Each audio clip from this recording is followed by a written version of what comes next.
Bismillah. Assalamualaikum warahmatullahi wabarakatuh. Waalaikumsalam warahmatullahi wabarakatuh. Bismillahirrahmanirrahim. Alhamdulillahi rabbil alamin. Wa bihi nasta'inu ala umurid dunya waddin. والصلاة والسلام على أشرف الأنبياء والمرسلين وعلى آله وأصحابه المجاهدين الطاهرين أما بعد. Saudara-saudara kaum muslimin rahimakumullah,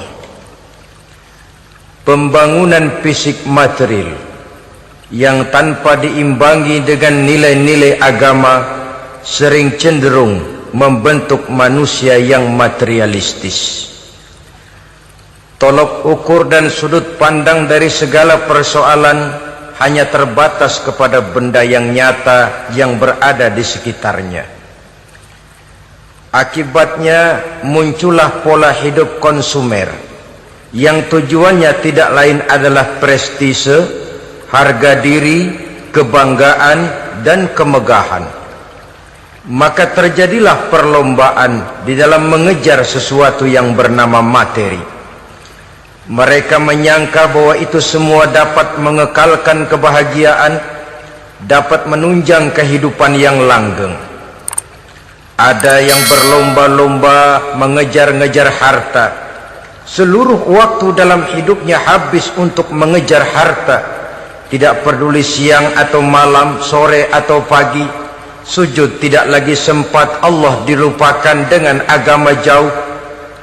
Ada yang berlomba mengejar-ngejar pangkat, jabatan, dan kedudukan. Tidak peduli menjilat ke atas, menginjak ke bawah, atau menyikut kiri dan kanan.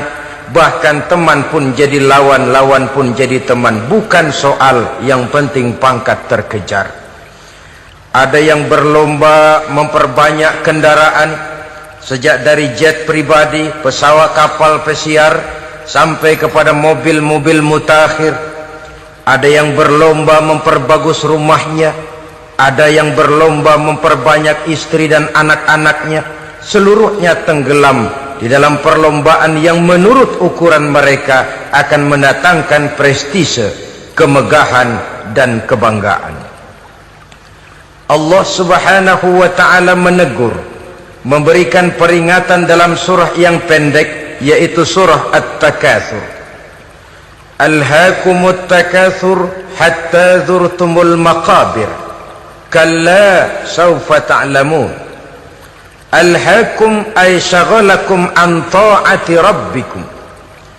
Kamu telah lalai daripada taat kepada Tuhanmu, dan yang menyebabkan kamu lalai itu tidak lain at-takatsur. At-takatsur artinya at-tabahi bi kathrati mata'id dunya, bermegah-megah dengan memperbanyak kesenangan hidup duniawi. Dengan kata lain, berlomba-lomba mengejar kemegahan duniawi telah menyebabkan kamu lalai daripada mengingat, daripada taat kepada Allah subhanahu wa ta'ala. Apabila orang cenderung materialistis, seluruh kegiatan hidup dikerahkan untuk berlomba memperbanyak materi. Apa namanya harta benda, apa namanya rumah, apa namanya pangkat dan jabatan. Maka dikala itu seseorang akan sangat mudah lalai daripada taat kepada Allah subhanahu wa ta'ala. Hilanglah kesadaran bahwa sesungguhnya apapun yang kita miliki dalam kehidupan dunia ini tidak lain hanya barang titipan sementara. Kita cari, kita kejar, tapi setelah kita dapatkan, jangan dia dijadikan tujuan. Jadikanlah dia sebagai alat. Apabila harta benda duniawi sudah dijadikan sebagai tujuan daripada kehidupan, maka sesungguhnya kita sudah terseret dalam satu siklus, satu lingkaran setan yang tidak akan pernah berujung. Sebab manusia dalam berhadapan dengan materi duniawi tidak akan pernah mengenal kata cukup, tidak akan pernah mengenal kata puas, dan tidak akan pernah bertemu dengan titik. Selalu koma, selalu kurang, selalu tidak ada cukupnya. Apalagi kalau bicara soal keenakan, kenikmatan, kesenangan, itu cuma sekedar sudut pandang saja. Saudara barangkali kalau menghayal akan berkata, alangkah enaknya jadi menteri, naik mobil empuk ber-AC kemana-mana disambut. Menteri juga barangkali akan berhayal seperti saudara, alangkah enaknya jadi rakyat biasa, bebas duduk angkat kaki di warteg tanpa ada yang mengamankan, tanpa harus terikat oleh protokol-protokolan, tanpa harus diatur ini dan itu. Jadi perbedaan cuma sudut pandang saja. Mungkin tukang bakso melihat tukang cukur itu enak, sebab kepala siapa saja bisa dipegang. Tapi barangkali juga tukang cukur melihat tukang bakso itu enak, dan begitulah selanjutnya. Keenakan cuma perbedaan sudut pandang. Saudara-saudara kaum muslimin rahimakumullah, oleh sebab itu agama memberikan kesadaran seluruh yang kita miliki, yang dititipi oleh Allah dalam kehidupan ini berupa materi keduniaan, hakikatnya adalah alat dan bukan sebagai tujuan.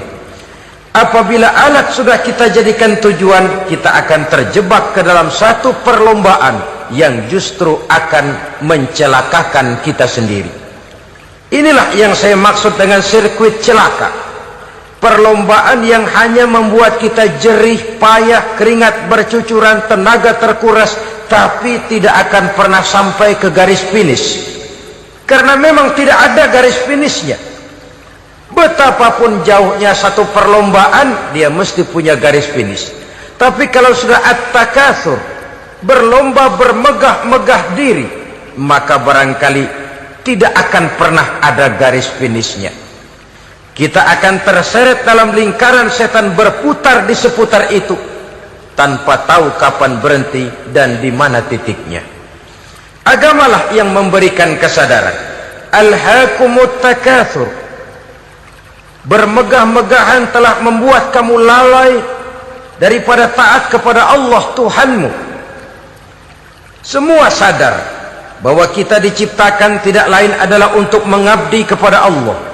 Nilai pengabdian ini sering lentur, nilai pengabdian ini sering luntur, manakala kita sudah berlomba-lomba bermegah-megah dengan materi kehidupan dunia. Islam jelas tidak menganjurkan penganutnya jadi orang miskin. Bahkan Imam Ali karramallahu wajhah pernah mengatakan, kemiskinan bisa menyebabkan kekufuran. Ayat yang pertama turun juga kita tahu, Iqra, baca olehmu. Kan seolah-olah Quran cuma tidak langsung saja bilang, hai orang Islam, kamu jangan jadi bodoh. Kebodohan menimbulkan kemiskinan, kemiskinan mendekatkan kita kepada kekufuran. Jadi miskin sama kufur tetangga. Artinya dalam kondisi miskin, kemudi hati itu mudah terombang-ambing. Oleh sebab itu sering kemiskinan umat Islam ini dimanfaatkan oleh orang-orang lain untuk menyebarkan agamanya. Padahal agama adalah soal keyakinan yang tidak mungkin ditunjang dengan supermi, ditunjang dengan beras, pakaian, obat-obatan, beasiswa. Agama adalah soal keyakinan. Keyakinan adalah soal kebenaran, dan kebenaran itu adalah milik bersama. Tujuan diciptakannya manusia tidak lain adalah untuk melaksanakan ibadah. Kalau orang tenggelam dalam perlombaan memperbanyak harta, mempertinggi kedudukan, memperindah segala macam yang sifatnya duniawi, biasanya itu akan membuat dia lalai dari taatnya kepada Allah Azza wa Jalla. Kadang bukan hanya lalai daripada taat, juga sering terjebak kepada maksiat. Karena kalau pola pandang dan tolok ukur sudah benda duniawi semata-mata, sangat tidak mustahil orang lalu terjebak ke dalam prinsip menghalalkan segala cara. Asal sudah tujuan tercapai, cara apapun halal. Akhirat nomor 18. Nah, bukankah memang barangkali kita sejak kecil sudah dilatih untuk materialistis. Umpamanya kita hanya sering dilatih untuk takut kepada yang konkret-konkret saja, takut kepada yang nyata-nyata saja. Seorang ibu kalau menakuti anaknya, aduh nak, kenapa ini kau kerjakan? Kalau bapakmu tahu, waduh, habis kamu. Ya, kita lihat, kalau bapakmu tahu, kalau polisi tahu, kalau hansip tahu, kalau satpam tahu. Tapi jarang seorang ibu menanamkan kepada anak, nak, kenapa ini yang kau lakukan, nak? Bukankah kau tahu Allah lihat, Allah tahu, Allah dengar, Allah, nak? Diajarkan takut kepada yang gaib. Karena kalau takut dia kepada polisi, dia pasti bisa cari tempat lain dong yang polisi kagak lihat. Kalau takut dia kepada satpam, minggir dong ke tempat yang kira-kira satpam nggak lihat. Tapi kalau sudah takut itu terpulang kepada Allah, kepada yang gaib, tidak sejengkal tanah pun yang terhalang dari pengetahuan Allah. Tapi itulah salahnya kita. Sejak kecil anak-anak sudah kita latih untuk takut hanya kepada yang konkret-konkret saja. Akibatnya sampai dia besar melembaga dalam kehidupannya. Dia nyolong, kata temannya, kamu nyolong ya? Iya. Kok nyolong sih? Emang. Kenapa nyolong? Biarin.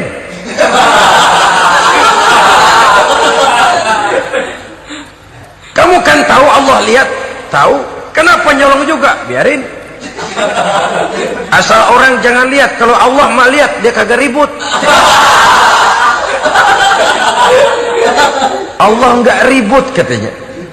Nah, ini kan satu refleksi yang timbul daripada kenyataan. Jikalau orang hanya dijejali rasa takut kepada yang konkret-konkret saja, kepada yang zahir-zahir saja, yang akan tumbuh lalu mental kucing. Sopan, tenang, kalem, ayem, nggelenggem. Kalau ada orang, sedikit orang meleng, kucing kelihatan watak aslinya. Saudara-saudara kaum muslimin rahimakumullah. Oleh sebab itulah maka agama lewat surah yang kita bicarakan pada pertemuan ini memberikan peringatan. Kala, jangan begitu dong.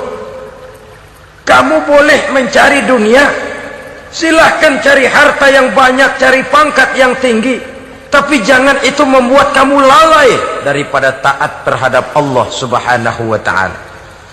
Jangan karena keinginan mendapat harta yang sebanyak-banyaknya lalu melakukan segala macam cara asal tujuan tercapai. Itu sudah membuat kita lalai.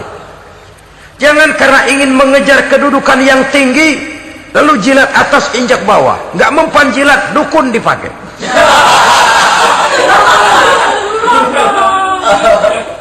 Itu kan sudah membuat kita lalai. Nanti kalau berhasil, wah, dukun kita paten. Tapi kalau gagal, dukun sialan, kagak mampu. Hilanglah Allah dalam kehidupan kita. Makin materialis, dan perlombaan ini membawa kita kepada kecelakaan. Kala, sekali-kali jangan begitu. Berlomba boleh, cari uang yang banyak, tapi setelah uang didapatkan, jadikan dia sebagai alat, jangan dijadikan sebagai tujuan. Saudara, bekerjalah yang giat, carilah uang, tapi setelah dapat, ajak ngomong tuh duit. Bagaimana ajak ngomongnya? Gini, duit, setengah mati gue nyari lo duit lo. Sore, pagi, siang, malam, peras keringat, banting tulang kaki jadi kepala, kepala jadi kaki, nyariin lo duit. Sekarang kamu sudah saya dapatkan, kamu milik saya duit. Karena kamu milik saya, jadilah kamu budak saya. Jangan saya yang jadi budak kamu. Ini idealnya. Kamu harus jadi budak saya, jangan saya yang jadi budak kamu. Nyatanya kan ada orang nyari duit, setelah duitnya banyak dibudakin oleh duit. Dia sendiri tidak bisa merasakan kesenangan daripada duitnya, konon lagi orang lain. Mau ke pasar ngitung 16 kali. naik bajai 1000. 1000 itu kalau ratusan semua 1000 lembar.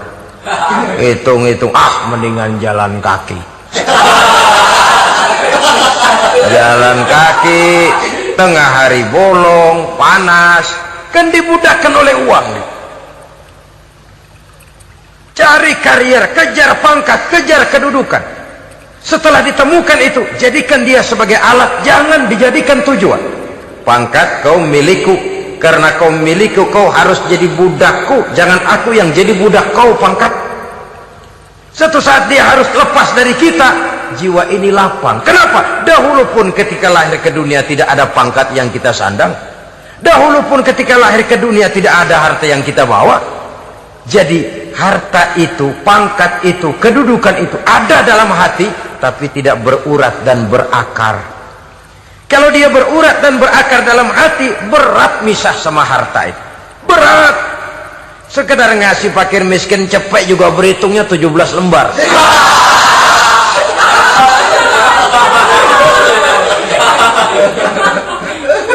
Dengar di kantornya mau ada mutasi, pindah dia dari tempat basah ke tempat kering, baru berita burung udah meriang duluan. Ini nanti bagaimana, itu nanti bagaimana, ini nanti bagaimana. Kan tidak jarang orang yang kena apa istilah kerennya zaman sekarang itu post power syndrome. Post power syndrome ini pernah dianalisa oleh Nabi. Kata beliau, irhamu salasatan minan nas, sayangilah 3 macam manusia. Siapa mereka? Pertama, azizan zalla, orang terhormat yang jatuh hina. Ini yang sering terkena post power syndrome.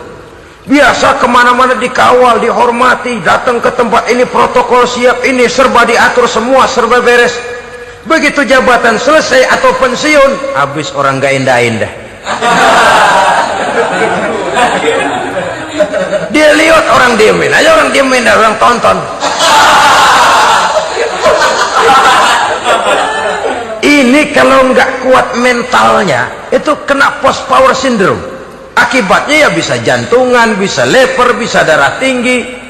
Ya penyakit-penyakit yang zaman dulu kita nggak kenal. Ini kan makin banyak dokter, makin maju ilmu kedokteran, makin aneh penyakit. Saudara hadirin yang saya hormati, post power syndrome kena apa yang dinamakan frozen emotional attitude. Tidak kuat menghadapi kenyataan. Azizan zalla, orang terhormat yang jatuh hina, itu sangat perlu dikasihani. Yang kedua, ghaniyan qad iftaqara, orang kaya jatuh miskin. Ini juga sama. Biasa hidup apa ada, serba ada, lalu harus hidup apa adanya. Ini kalau kurang-kurang kuat benar-benar memble ini.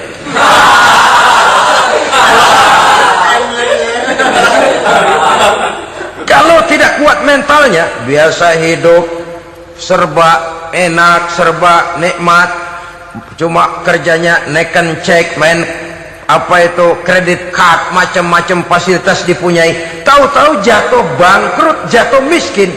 Kalau tidak fondasi agamanya kuat, bisa gantung diri, bisa bunuh diri, bisa frustasi, bisa terkena psikosomatik, tekanan jiwa mempengaruhi faktor biologis, timbullah tekanan, terjadilah penyakit aneh-aneh. Al-ghaniyan qad iftaqara, orang kaya jatuh miskin, itu perlu dikasihani. Yang ketiga, wa faqihan yal'abu bihil juhal, ahli fikih tapi dipermainkan oleh orang-orang bodoh. Hanya kebetulan orang bodoh itu punya kekuasaan. Hukum bisa dipesan.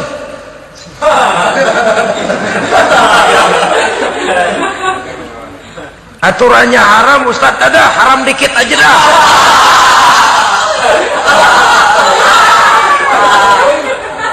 Sibuklah tuan fakih ini, ahli fikih ini mencari dalil kebet sana kebet sini supaya yang tadinya haram benar bisa jadi haram sedikit. Padahal yang minta ini orang bodoh, tidak ngerti agama, cuma karena punya kekuasaan dipermainkan oleh orang yang fakih. Orang yang fakih ini dipermainkan. Kasihan orang yang seperti itu. Wa faqihan yal'abu bihil juhal, ahli fikih, tapi dipermainkan oleh orang-orang bodoh. Akibatnya karismanya hilang, wibawanya lenyap. Dia menyangka bahwa dengan mengharam-haram sedikit-sedikit itu dia bisa mendapat keuntungan yang berganda-ganda, padahal akibatnya itu hanya akan membawa kecelakaan saja. Allah peringatkan benar, kala, sekali-kali jangan begitu. Cari uang yang banyak silahkan, ngejar kedudukan yang bagus boleh, bikin rumah yang hebat silahkan, ada kendaraan bagus silahkan, tapi jangan sampai kamu terjebak kepada sirkuit celakai, perlombaan yang tidak ada garis finishnya.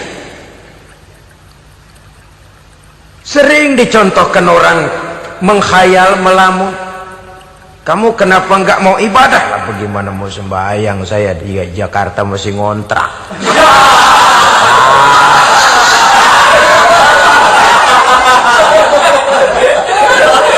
Bingung, tiap akhir tahun kontrakan habis. Kalau punya rumah sendiri walaupun kecil-kecilan, tenanglah saya ibadah.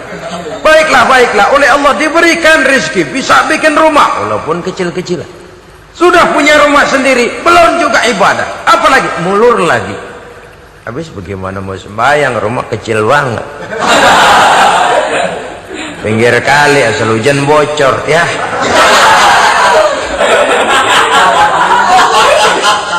Kalau bisa punya rumah permanen, rajin dah ibadah dah. Iyalah, diberikan rezeki, bisa bikin rumah besar, kamarnya banyak, halamannya luas, kendaraan belum ada, perabotan belum lengkap. Sudah ada kendaraan, belum kayak orang-orang. Sudah kayak orang-orang, masih sama dong, kudu di atas. Kapanlah selesainya? Kala, sekali-kali jangan begitu. Jangan kamu mengumpulkan harta bermegah-megah membuat kamu lalai dari taat kepada Tuhanmu. Engkau tinggalkan rukuk dan sujud, engkau jauh dari masjid, engkau kering dari kehidupan beragama. Sebab itulah maka pembangunan fisik material tidak bisa dipisahkan dengan pembangunan mental spiritual. Tidak hanya cuma dalam teori, tapi juga harus dalam praktek. Selalu pembangunan yang hanya mengarah kepada fisik material, jauh dan kering dari agama, hanya akan melahirkan manusia-manusia materialistis yang terjebak di dalam sirkuit celaka, perlombaan yang tidak pernah mengenal garis finish. Sebab itu agama mengajarkan, orang kaya itu siapa sih? Yang banyak duit? Belum tentu. Yang kebunnya di mana-mana ngebelatak? Belum tentu. Yang pabriknya selebar-lebar? Belum tentu. Yang punya segala macam peternakan, dari peternakan gajah sampai peternakan kutu?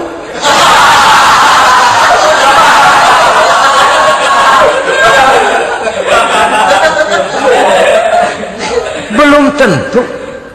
Agama memberikan tuntunan yang sangat luhur. Orang kaya itu adalah orang yang hidupnya cukup. Orang miskin itu orang yang selalu merasa kurang. Bagaimanapun banyak duit saudara miliki, kalau masih merasa kurang, masih miskin saudara. Saya punya uang 1.000 rupiah, Anda punya uang 1 juta rupiah. Mungkin saya lebih kaya dengan uang yang 1.000 ketimbang Anda 1 juta. Kenapa? Dalam tangan saya uang 1.000 besar, artinya sesuai dengan kebutuhan saya.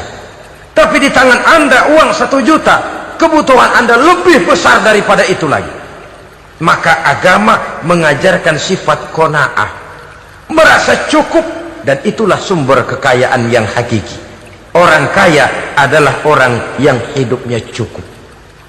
Kalla saufa ta'lamun, jangan begitu, nanti kamu akan tahu.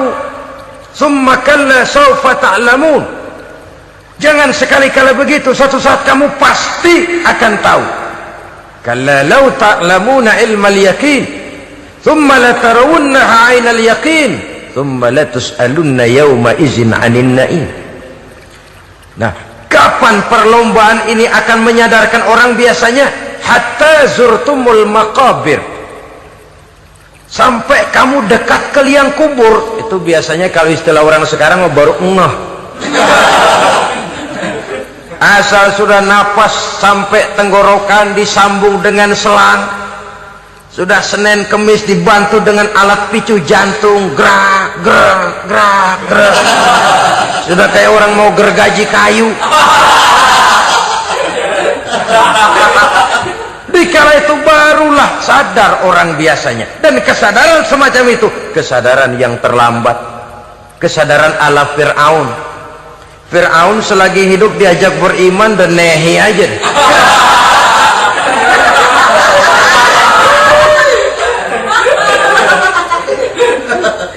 Tapi ketika dia tenggelam di lautan merah bersama seluruh tentaranya, dikala napas hampir terputus, keluar ucapannya, amantu bi Rabbi Musa wa Harun. Aduh, kalau begini mah saya juga percaya kepada Tuhannya Musa dan Harun. Saya beriman kepada Allah. Lagi timbul tenggelam mau sekarat baru beriman. Hatta zurtumul maqabir. Kamu telah lalai dari sebab bermegah-megah sampai kamu masuk ke liang kubur, dekat ke liang kubur. Kalimat zurtum di sini menjelaskan bahwa kubur itu tidak selamanya. Zurtum itu dari kalimat zaro ya zuru, berziarah. Orang berziarah kan sebentar. Ke kubur itu sama dengan berziarah kita di situ. Sebentar, tidak akan selamanya, tidak akan kekal dalam kubur. Bahwa kubur itu cuma satu halte dari sekian halte yang harus kita jalani. Hatta zurtumul maqabir ay mutum wa dufintum fil kubur. Sampai kamu mati, dikubumikan dalam kubur, barulah kamu sadar bahwa perlombaan itu hanya sia-sia. Bahwa perlombaan itu tidak akan pernah mengenal garis finish. Bahwa perlombaan itu akan membuat kamu celaka. Begitulah umumnya kebanyakan orang yang terjebak ke dalam paham materialis, baru menyadari kesalahan langkahnya pada saat napas sudah sampai di tenggorokan. Ternyata uangnya yang miliaran rupiah tidak sanggup menyambung nafasnya. Ternyata kendaraan yang serba mewah berkilat tidak sanggup meneruskan kehidupannya. Ternyata pangkat jabatannya yang tinggi yang membuat dia menyebabkan temannya jadi lawan, lawannya jadi teman, tidak akan sanggup menghentikan sang malaikat maut. Kalau keadaan sudah begitu, baru sadarlah kita terlambat. Karena saat seperti itu akan dihadapi oleh setiap orang. Kala, jangan begitu. Sadarlah kamu bahwa kalau sudah dekat ke liang kubur kamu baru insaf, itu terlambat. Sebelum nafas sampai di tenggorokan, pintu taubat masih selalu terbuka. Tapi manakala nafas sudah sampai di tenggorokan, tertutuplah pintu taubat untuk orang yang bersangkutan. Oleh sebab itu, perlombaan dengan bermegah-megah terhadap materi duniawi, tolok ukur dan pandangan hidup yang terbatas kepada wujud benda semata-mata, memang sering menyebabkan orang lalai, sering menyebabkan orang lupa diri, tidak sadar tentang hakikat yang terpenting dari kehidupan ini, yaitu tentang dari mana dia datang, di mana dia sekarang, dan kemana dia akan pulang. Sungguh, ilmu pengetahuan tidak akan pernah mampu menjawab persoalan ini. Sungguh, filsafat juga tidak berdaya menghadapi pertanyaan seperti ini. Hanya agama yang mampu memberikan kepastian batin tentang hakikat dari mana kita datang, di mana kita sekarang, dan kemana kita akan pulang. Makin kita renungi pertanyaan ini, makin kita menemukan diri sendiri. Dan makin kita menemukan mengenal diri sendiri, kita akan semakin mengenal Allah Subhanahu wa ta'ala. Semakin kita mengenal Allah, maka akan semakin terpanggil kita untuk dekat dengannya, mentaati segala perintahnya, dan berupaya menjauhi segala yang dilarangnya. Dengan demikian selamatlah kita dari satu perlombaan yang hanya akan menyeret kita kepada menghalalkan segala cara, jauh dari agama, jauh dari Allah, bahkan jauh dari sesama manusia. Karena umumnya perlombaan seperti ini akan cenderung melahirkan manusia yang egois. Muslimin rahimakumullah. Lebih jauh mari kita mengikuti peringatan Allah dalam surah Al-Munafiqun ayat 9. Di sini Allah Subhanahu wa taala mengingatkan, A'udzu billahi minasy syaithanir rajim. Ya ayyuhalladzina amanu la tulhikum amwalukum wala auladukum an dzikrillah wa may yaf'al dzalika fa ulaika humul khasirun. Hai orang-orang yang beriman, jangan sampai hartamu dan anak-anakmu melalaikan kamu daripada mengingat Allah. Wa may yaf'al dzalik, barang siapa yang melakukan hal seperti itu, fa ulaika humul khasirun, maka merekalah sesungguhnya orang-orang yang merugi. Rugi dunia, rugi akhirat. Disebutkan di sini dua hal yang sering menyebabkan kita jadi lalai. Amwal dan aulad. Harta dan anak-anak. Materi dan keluarga. Perlombaan di dalam mengumpulkan materi sering menyebabkan kita menjadi lalai. Begitu juga amanah berupa anak ini sering kita lalaikan atau sering membuat juga kita menjadi lalai. Kita lalaikan dalam arti bahwa keduanya, baik harta baik anak, merupakan amanah dari Allah. Setiap orang tua akan dimintakan pertanggungan jawab. Apabila kita lalaikan amanah ini, maka resikonya akan kembali juga kepada kita. Tapi satu hal yang jelas dalam ayat 9 surah Al-Munafiqun ini, bahwa perlombaan memperbanyak harta dan anak-anak yang masuk dalam kelompok at-takatsur itu tadi akan menyebabkan orang khasiru, termasuk ke dalam kelompok orang-orang yang rugi. Perlombaan yang hanya akan membawa kerugian semata-mata. Kemudian di dalam satu hadis Rasulullah sallallahu alaihi wasallam memberikan peringatan. Beliau bersabda, "Iza azzamat ummati dinaran wa dirhaman, nuzi'at minha haibatul Islam, wa iza tasabat ummati saqatat min ainillah, wa iza turikatil amru bil ma'rufi wan nahyu 'anil munkari hurimat 'alaihim barakatul wahyi." Ada tiga hal yang kalau kita kerjakan akan menimbulkan tiga macam akibat di dalam hadis ini. Pertama, iza azzamat ummati dinaran wa dirhaman. Apabila umatku sudah mengagung-agungkan dinar dan dirham, artinya kalau umatku sudah jatuh menjadi umat yang materialistis, segalanya diukur dari dinar dan dirham. Dinar dan dirham ini kalau bahasa Inggrisnya dokat.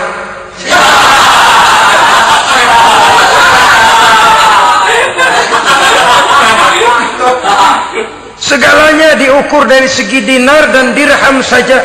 Nuzi'at minha haibatul Islam, akan dicabutlah kehebatan Islam dari mereka. Memang ada kalanya kita berkata bahwa tanpa uang kita tidak bisa berbuat apa-apa. Tapi kalau itu dijadikan landasan dari segala sesuatu, itu yang dijadikan ukuran, itu yang dijadikan tujuan, kita hakikatnya sudah gagal sebelum melangkah. Apapun saja profesi kita, apabila sudah menjadi pendewa dinar dan dirham, akan hilanglah kehebatan Islam, akan dicabut kehebatan Islam itu. Umat Islam bisa dibeli, ulama bisa dikontrak, kiai bisa dicarter. Saudara hadirin ma'asyiral muslimin rahimakumullah, apabila umatku sudah membesar-besarkan dinar dan dirham, bermegah-megah dengan itu, berlomba-lomba memperbanyak itu yang menjadi tujuan dan tolok ukur dari segala kegiatan, nuzi'at minha haibatul Islam, akan dicabutlah kehebatan Islam. Hilang itu wibawa. Walaupun dia bernama umat mayoritas dalam jumlah, tetapi dia minoritas dalam peranan. Mayoritas dalam bilangan, tapi minoritas dalam percaturan kegiatan hidup ini. Kita ingat di zaman pengembangan Islam di masa Rasulullah sallallahu alaihi wasallam, mereka berlomba-lomba mengorbankan dinar dan dirhamnya untuk kepentingan agama, bukan mengorbankan kepentingan agama untuk mencari dinar dan dirham. Kita di zaman sekarang sering terjadi penjungkiran nilai, terbalik yang kita amalkan. Nabi Ibrahim mengorbankan putranya Ismail untuk kepentingan agama. Kita sering sekarang ini mengorbankan kepentingan agama untuk anak-anak kita. Dulu anaknya yang dikorbankan buat agama, sekarang agamanya dikorbankan buat anak.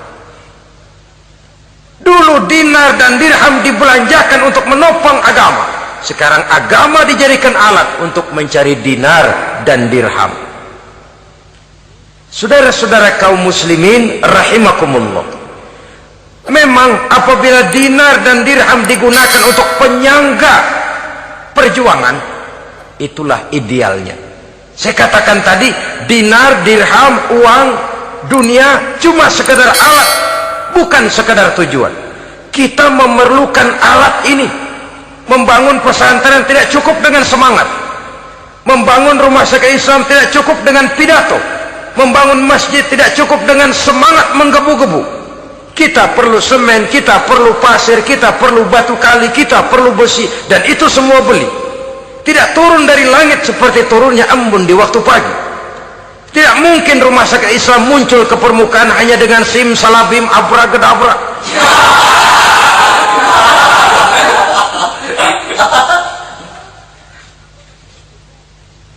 Oleh sebab itu, saya bersyukur kecenderungan belakangan ini pengajian-pengajian akbar di berbagai tempat tidak hanya sebagai ajang untuk menanamkan akidah, membina ukhuwah, tapi juga menjadi sarana di mana kita mengumpulkan dana, menghimpun potensi umat, menginventarisir potensi untuk kepentingan pengembangan daripada agama. Meskipun ada satu dua orang yang salah paham tentang ini, sampai kemudian saya mendapat satu merek yang cukup tidak enak untuk didengar, mengkomersilkan pengajian katanya, karena memang ada pengajian yang menggunakan sistem karcis, sebenarnya juga tidak etis.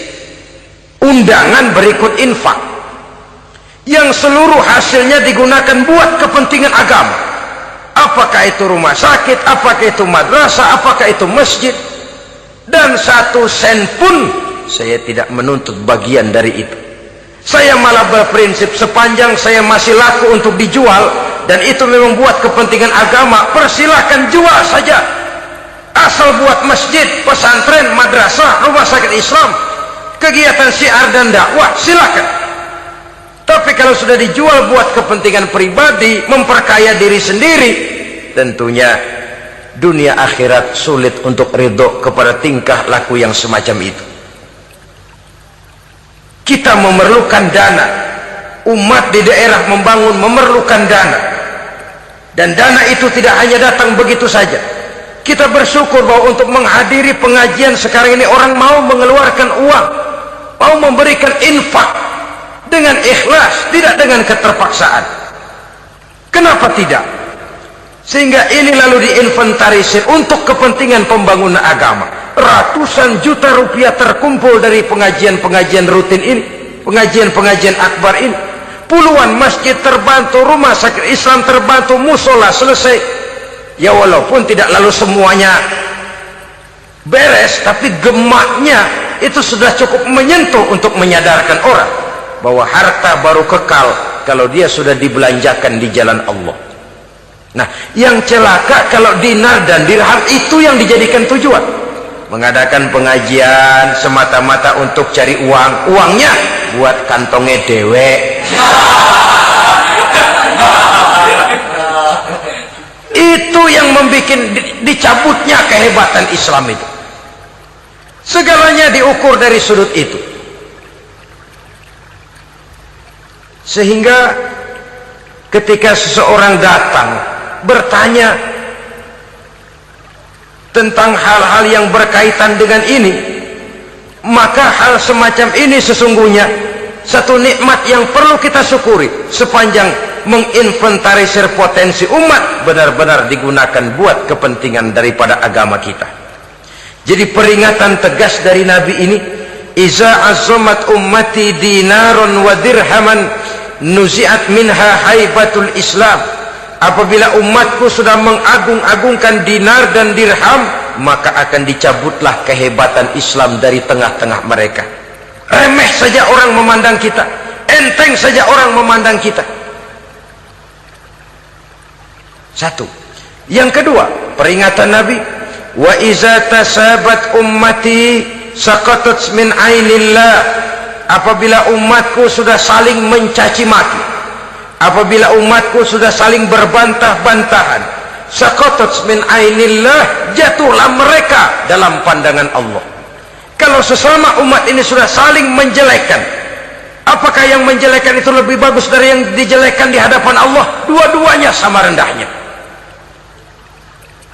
Pribadi saya mungkin puas kalau saya bisa menghantam saudara di depan umum, menjelek-jelekkan nama saudara. Tapi lebih baikkah saya dalam pandangan Allah? Sama rendahnya dengan orang yang saya jelekkan. Itu pun kalau yang dijelekan benar-benar jelek.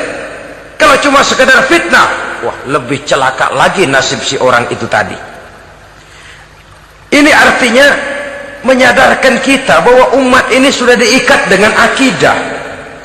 Beraneka ragam kita, tapi harus ada kebersamaan. Berbeda kita, tapi harus satu, sebagai satu ummatan wahidah, satu umat yang satu. Oleh sebab itu, persamaannya lah yang harus kita angkat ke permukaan, bukan perbedaannya yang kita perbesar. Sudah datang waktunya umat Islam bangun dari tidurnya, jangan lagi dibuai oleh irama mayoritas. Sudah lewat masanya kita bertengkar karena persoalan-persoalan kecil yang tidak prinsip. Sudah datang waktunya umat Islam bersatu, menyusun saf yang lebih lurus, oleh karena ia dihadapkan kepada tantangan-tantangan yang tidak semakin ringan. Kalau kita bertengkar dengan kita, kalau kita saling mencaci sesama kita, bukankah Yahudi tepuk tangan? Bukankah Nasrani menari-nari? Bukankah pihak ketiga akan menangguk di air keruh? Dan kerugian akan terpulang kepada kita semua. Tapi inilah realita, bahwa yang kita hadapi ini sesungguhnya musuh kita di luar kita, bukan di dalam kita. Apakah itu kemiskinan, kebodohan, maksiat, munkarat, ketidakadilan, kezaliman, kesewenang-wenangan, dan lain sebagainya. Yang musuh jadikan musuh, yang teman mari kita rangkul. Jangan terbalik, teman dimusuhi, musuh malah dirangkul. Maka berpesta poralah musuh-musuh Islam ini.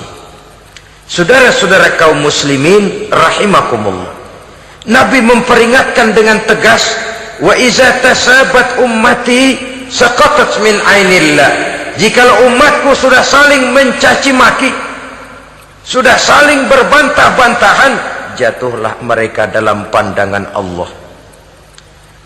Satu ayat menjelaskan, jangan sebagian kamu meremehkan, yaskhar, mengecilkan, menganggap enteng orang lain.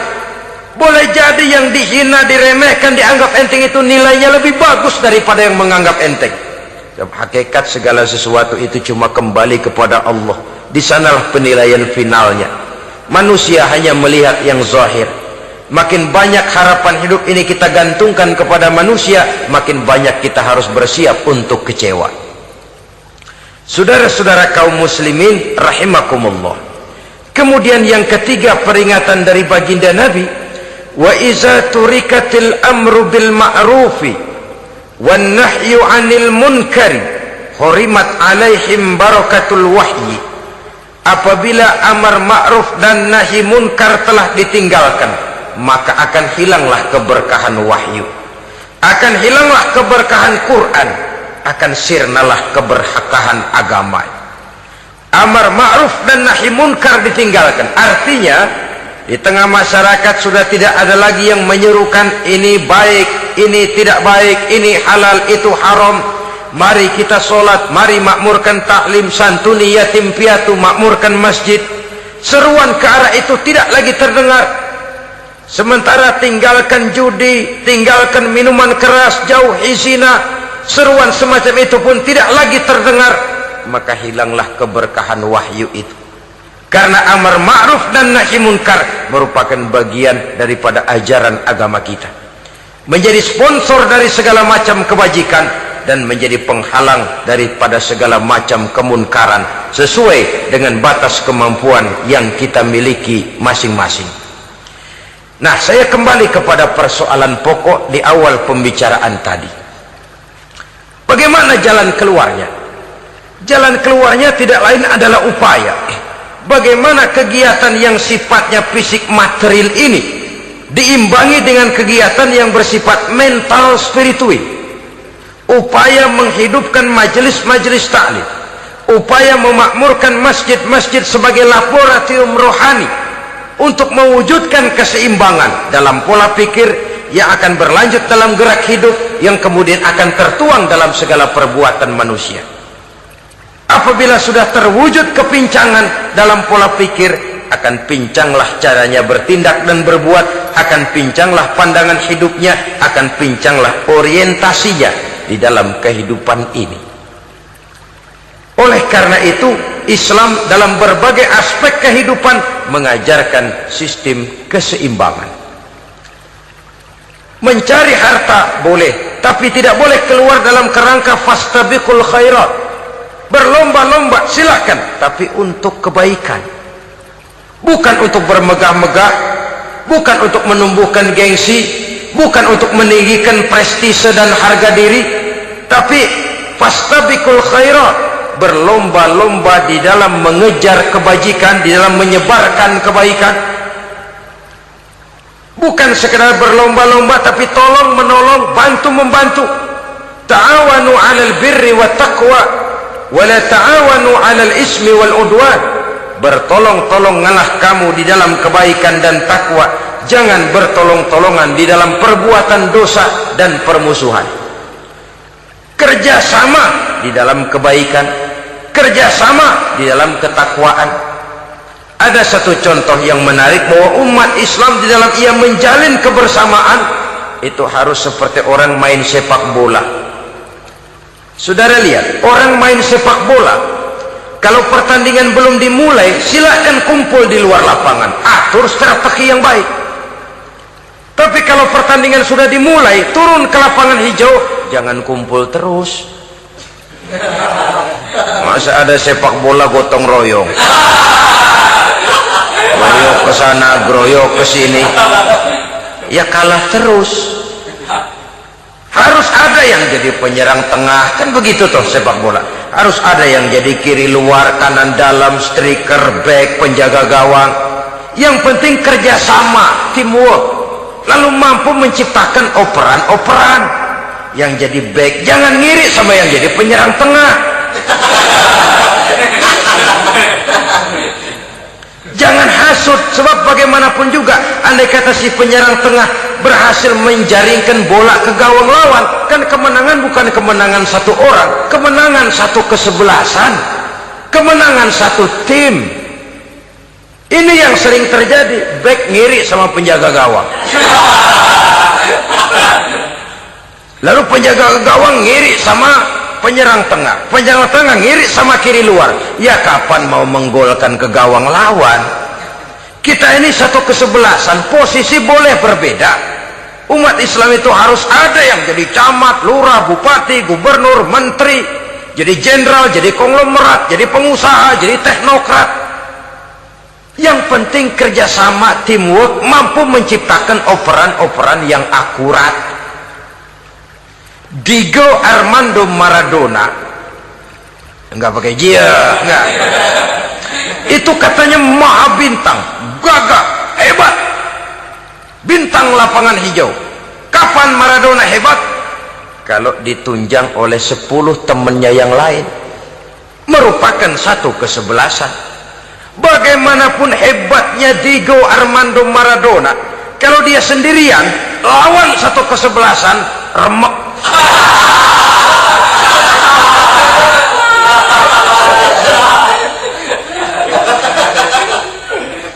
Dia hebat, dia jenius, dia maha bintang karena dapat operan dari teman-temannya. Bukan jegalan, operan. Jadi oleh sebab itu bagaimana kita menciptakan operan-operan akurat yang akan melahirkan kebersamaan di tengah-tengah umat. Artinya satu contoh saja. Misalnya seorang pengusaha besar, oleh karena kesibukannya di dunia bisnis, tidak perlu jadi ketua pembangunan musola. Tapi kalau ada musola belum selesai, operan. Operannya itu yang penting. Apa yang dioper itu? Semen, apa batu kali, apa besi? Yang penting operan. Operannya akurat. Kadang-kadang ada terjadi juga frustasi ngelihat lawan kesebelasannya terlalu kuat, ngoper ke gawang sendiri. Jebol.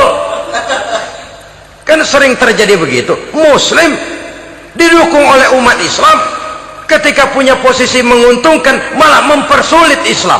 Ini kan ngoper ke gawang sendiri, bunuh diri namanya. Boro-boro jebolin gawang lawan, asal jangan bunuh diri juga lumayan. Jadi kalau saja kita mampu menciptakan kebersamaan seperti ini, baju boleh berbeda. Seorang muslim boleh dibungkus baju abri, boleh dibungkus baju dokter, boleh dibungkus baju teknokrat, boleh dibungkus baju konglomerat, sekedar baju. Tapi kalau terbukalah baju itu, kelihatan dadanya, terbersit nilai imannya, meresap sampai ke tulang sumsumnya. Dan pada saat Islam dikuti-kuti, akan timbul kecintaannya, akan timbul, saya muslim dan saya bangga dengan Islam saya. Saya muslim dan saya mau berbuat untuk Islam saya. Saya muslim dan saya siap mati untuk Islam saya. Dengan baju apapun dia terbungkus, kalau roh, jiwa dan semangat semacam ini tertanam, saya yakin kita umat Islam akan mampu berbuat lebih banyak dengan mewujudkan operan-operan akurat yang sangat diharapkan oleh umat itu tadi. Oleh sebab itu, saudara-saudara kaum muslimin rahimakumullah, baju boleh berbeda, bendera boleh beraneka warna, tapi jikalau bernama muslim, persamaannya yang dicari, jangan perbedaannya yang diperbesar. Nilai persaudaraan yang diikat dengan akidah semacam inilah yang banyak dicari orang, yang banyak menyebabkan orang masuk Islam. Di mana masjid kelihatan benar sebagai simbol kehidupan demokrasi dalam menciptakan ukhuwah, wawasan ukhuwah ini. Wassalamualaikum warahmatullahi wabarakatuh.